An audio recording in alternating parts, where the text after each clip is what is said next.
Assalamualaikum and welcome back to our channel. Hope you all are doing good. Alhamdulillah நாங்களுமே ரொம்ப நல்லா இருக்கோம். So நம்ம சேனலில் வந்து பார்த்திங்கன்னா 2 monthஸாக எந்த ஒரு நியூ வீடியோஸுமே வந்து அப்லோட் பண்ணியிருக்க மாட்டேன். அப்படியே போஸ்ட் பண்ணியிருந்தாலும் அது ரீபோஸ்ட் வீடியோஸாக தான் இருந்திருக்கும். So extremely sorry. அதுக்கான ரீசன் என்ன அப்படின்னு சொல்லிட்டு நான் வந்து சொல்கிறேன். அதுக்கு முன்னாடி நீங்கள் நம்ம சேனலை சப்ஸ்கிரைப் பண்ணாமல் இருக்கீங்கன்னா மறக்காமல் சப்ஸ்கிரைப் பண்ணி வச்சுக்கோங்க. இப்போ விளாக்குள்ளே போயிடலாம். ஸோ 2 monthஸாக வந்து என்ன நடந்துச்சுன்னா, லைஃப்பில் எதிர்பார்க்காத விஷயங்கள் வந்து நிறையவே வந்து பார்த்திங்கன்னா லைஃப்பில் வந்து நாங்கள் லீட் பண்ணிட்டோம். ஸோ அது வந்து பார்த்திங்கன்னா அது எல்லாமே டாலரேட் பண்ணி நாங்கள் வெளியே வரத்துக்கே வந்து பார்த்திங்கன்னா ஸ்டில் வெளியே வரல, இருந்தாலும் கொஞ்சம் ஓகேவானதுக்கப்புறம் தான் உங்கள்கிட்ட வந்து ஷேர் பண்ணணும் அப்படின்னு சொல்லிட்டு இருந்தேன். கம்யூனிட்டி போஸ்ட் நீங்கள் செக் பண்ணியிருந்தீங்கன்னா உங்களுக்கு தெரிஞ்சிருக்கும், என்னுடைய ஃபாதர் இன்ல வந்து பாஸ்டாகவே. ஸோ அந்த இதனாலேயே வந்து பார்த்திங்கன்னா மைண்டு டோட்டலி வந்து ஒரு மாதிரி டிப்ரெஸ்டாக ஏதோ மாதிரி ஒரு ஃபீலிங்காகவே இருந்தனால என்னால் ப்ராப்பராக வீடியோஸ் எதுவுமே ஷூட் பண்ண முடியல, வீடியோஸ் வந்து எடுக்க முடியல. எப்படி சொல்கிறது, நீங்கள் புரிஞ்சுப்பீங்க அப்படின்ட்டு நினைக்கிறேன். ஸோ இதில் வந்து ரொம்ப வந்து உடஞ்சி போயிருக்கிறது யாருன்னா கண்டிப்பாக உங்களுக்கே தெரியும், எங்கள் அத்தை தான். அவர் இல்லாமல் ஒரு நாள் கூட அவங்க வந்து ஸ்பெண்ட் பண்ணதே இல்லை. பட் இப்போ வந்து அந்த பெயினை எப்படி அவங்க டாலரேட் பண்ணுறாங்க அப்படின்ட்டு எனக்கு தெரியல. இந்த துனியா லைஃப் அவங்க வந்து வாழ்கிறதுக்கு கண்டிப்பாக நீங்கள் எல்லாருமே வந்து அவங்களுக்காக துவா செய்யுங்க, அவங்க நல்லா ஸ்ட்ராங்காக இருக்கணும் அப்படின்னு சொல்லிட்டு. So coming to the vlog, இன்றைக்கி வந்து பார்த்திங்கன்னா அத்தை வீட்டில் தான் ஹோல் டேவே ஸ்பெண்ட் பண்ணியிருந்தோம். இன்றைக்கி மார்னிங் எழுந்ததே வந்து பார்த்திங்கன்னா நான் ரொம்ப லேட்டாக தான் எழுந்திருந்தேன். So 9 o'clock something.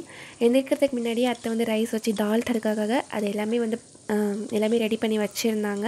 அண்ட் இஞ்சி பூண்டு பேஸ்ட் எல்லாமே வந்து அரைக்கிறதுக்காக க்ளீனெல்லாம் பண்ணி கொடுத்து வச்சுருந்தாங்க.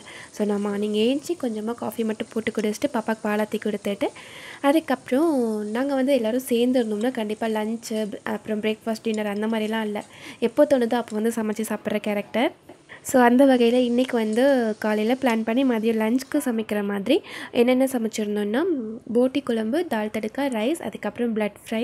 ஸோ ஆக்சுவலி பிளட் ஃப்ரை வந்து ஹராமான ஃபுட் அப்படின்னு வந்து சொல்கிறாங்க. பட் டாக்டருடைய சஜஷன் என்னுடைய ஹீமோக்ளோபின் லெவல் வந்து ரொம்ப கம்மியாக இருக்குதுன்னு சொல்லிட்டு சாப்பிட சொல்லியிருந்தாங்க.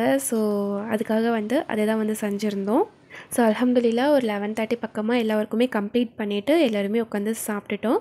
சாப்பிட்டதுக்கப்புறமா பெருசாக எந்த ஒர்க்குமே இல்லை, சும்மா கதை பேசிவிட்டு அதுக்கப்புறம் வந்து பார்த்திங்கன்னா லைஃப்பில் என்னென்ன பண்ண போகிறோம் அப்படின்றத அதை பற்றி வந்து பேசி வந்து பார்த்திங்கன்னா டைம் கிட்டத்தட்ட 2 மணி ஆகிடுச்சு. ஸோ அது வந்து பாப்பாவுக்கு தூங்குகிற டைம் இல்லையா, ஸோ அதனால் அவளை குளிக்க வச்சு அவளுக்குமே ஃபுட்டெல்லாம் கொடுத்ததுக்கப்புறமா தூங்க வச்சாச்சு. தென் ஈவினிங் ஒரு 3:30 பக்கமாக ஒரு டீ போட்டு குடிச்சிட்டு நான் வந்து அம்மா வீட்டுக்கு கிளம்பி அம்மாவை அழைச்சிட்டு அத்தை, நான், அப்புறம் ஹப்பி, பாப்பா எல்லாருமே சேர்ந்து வந்து பார்த்திங்கன்னா எங்கள் ஊரில் இருக்க டேம்க்கு வந்து போயிருந்தோம். So Vaniyar dam. இதில் வந்து பார்த்திங்கன்னா தண்ணி வந்து அதிகமாக விட்டு பார்த்து நான் ரொம்ப வருஷம் ஆன மாதிரி எனக்கு ஃபீல் ஆகுது. ஸோ அதுக்காக வந்து பார்த்திங்கன்னா போயிருந்தோம். நிறைய தண்ணி இருந்தது. இந்த டைம் வந்து மழை அதிகம் இல்லையா ஊர் சைடெலாம். ஸோ அதனால் வந்து பார்த்திங்கன்னா போயிருந்தோம். அங்கே போனதுமே வந்து பார்த்திங்கன்னா ஹப்பியோட ஃப்ரெண்ட் வந்திருந்தார். அவரை பார்த்துட்டு பாப்பா வந்து பார்த்திங்கன்னா நல்லா ஜெல் ஆகிட்டு விளையாடிட்டு ஸோ பயங்கர ஹாப்பியாக வந்து அந்த ஈவினிங் வந்து ஸ்பெண்ட் பண்ணியிருந்தோம். அண்டு கொஞ்சம் போல் ஃபோட்டோஸ் அண்ட் கிளிப்ஸ் எல்லாம் எடுத்துகிட்டு வாங்கிட்டு போன ஸ்நாக்ஸ் எல்லாம் சாப்பிட்டுட்டு அங்கேருந்து கிளம்பும் பொழுதே வந்து பார்த்திங்கன்னா கரெக்டாக 6:30 ஆகிடுச்சு. நல்லா இருட்டு கட்டுற போது கிளம்பிட்டோம். கிளம்பி வந்து அதுக்கப்புறம் கோயம்புத்தூர் கிளம்ப வேண்டியதாகிடுச்சு. ஸோ ஒரு மாதிரி சேடாக தான் வந்து கிளம்பியிருந்தோம் கோயம்புத்தூருக்கு. ஸோ எல்லாமே பேக் பண்ணி எடுத்துகிட்டு அம்மா வீட்டுக்கு போய் கொஞ்சமாக சாப்பிட்டுட்டு நைட் டின்னர், பிகாஸ் அவங்க எங்களுக்காக சமைச்சிருந்தாங்க, ஸோ அதுக்காக சாப்பிட்டுட்டு கிளம்பிட்டோம். So that's all for this vlog. இந்த மாதிரி தான் இன்றைக்கான டே போனது. ஐ ஹோப் இந்த வீடியோ பிடிச்சிருக்குன்னு நினைக்கிறேன். அப்படி பிடிச்சிருந்ததுன்னா don't forget to subscribe my channel. See you on another video. Until then, bye.